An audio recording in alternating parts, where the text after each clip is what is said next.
तो फिल्म के शुरू होते ही हमें दिखाया जाता है एक घर और समय है रात के खाने का और खाने की टेबल पर खाना ऐसे ही फेंका हुआ होता है और ये सब देख के हमें सिचुएशन समझ में आती है कि ये मियाँ बीवी हैं और इनकी एक लड़की है एलिस जो अभी 19 साल की है। वो इन दोनों से झगड़ा करके अपने फादर की गाड़ी लेकर निकल पड़ी है और ये दोनों उसके मम्मी पापा आपस में लड़ते ही रहते हैं। तो एलिस के जाने के बाद ये दोनों एक दूसरे को कोसते हैं। उसके बाद ये लोग सो जाते हैं। फिर तकरीबन 2 बजे एलिस कॉल करती है और कहती है कि मैंने किसी को ठोक दिया है और वो तड़प रही है। वो उसकी आंखें खुली हैं पर वो सांस नहीं ले पा रही है। तो एलिस की मदर एक डॉक्टर है, वो उसको गाइड करती है कि उसको CPR दो, उसकी छाती पर पंप करो उसकी हार्ट बीट के रेट से। तो काफी देर तक ये प्रतिक्रिया होती है पर एलिस ने जिसको ठोका है वो ठीक नहीं होती। फादर अपनी बेटी से बात करना चाहता है लेकिन मदर खुद ही प्रधान बनी उसको गाइड करती रहती उल्टी सीधी चीजें कि ये करो वो करो।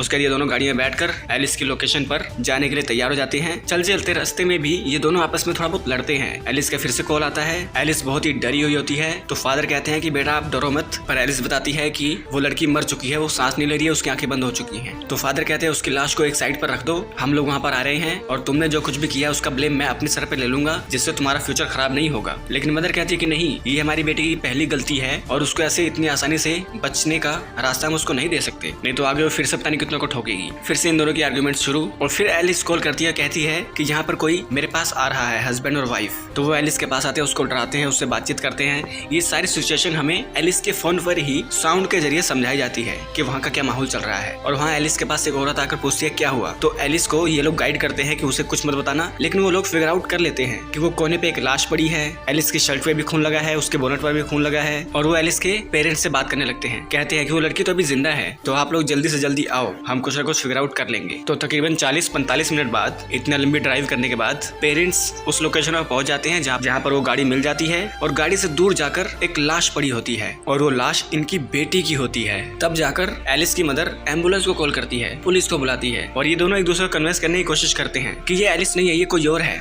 ये वो लड़की है जिसका एक्सीडेंट हुआ था, हमारी एलिस शायद अभी जिंदा है। और ये लोग एकदम उदास हताश हो जाते हैं। तभी इनका फोन बजता है। एलिस कॉल करती है और कहती है कि मम्मी पापा प्लीज मुझे बचा लो, ये लोग मुझे अपने साथ ले जा रहे हैं। और उधर से वो औरत बोलती है कि तुम लोग बच्चा नहीं पाल सकते, इसे डिसिप्लिन नहीं सिखा सकते, लेकिन हम लोग सिखा सकते हैं। तो हम तुम्हारे बच्ची को अपने साथ ले जा रहे हैं, इसको मैनर्स सिखाएंगे जिससे अगली बार ये ऐसी गलती नहीं करेगी। कॉल कटने के बाद ये दोनों जंगल में इधर उधर घूमने लगते हैं। तभी इन्हें पुलिस वाले मिल जाते हैं और पुलिस वाले सुबह होने तक एक जगह पर पहुंच जाते हैं जहां एलिस की लाश थी। वहां छानबीन करते हैं और 2 पुलिस वाले आपस में बात करते हैं कि ये एलिस की बॉडी है, पर इनके माँ बाप कह रहे हैं कि एलिस अभी जिंदा है और 2 लोग उसे अपने साथ पकड़ कर ले चुके हैं, पर बॉडी तो यहाँ है। और फिर यहाँ पर आता है एक बहुत बड़ा प्लॉट ट्विस्ट। असल में एलिस ने जब कॉल किया था, अपनी लोकेशन दी थी, वो काफी घायल थी, उसने किसी को नहीं ठोका, वो खुद ही तड़पती वहाँ पर गई और हेल्प के लिए अपनी मदर और फादर को कॉल किया। और बाकी क्या हुआ वो सारी कहानी इन्होंने अपने दिल को तसल्ली देने के लिए अपने आप गढ़ ली, क्योंकि ये लोग शायद बीमार हैं। पर एंडिंग जो मैंने अभी बताई है वो फिक्स नहीं है कि यही एंडिंग है, ये बस एक थ्योरी है।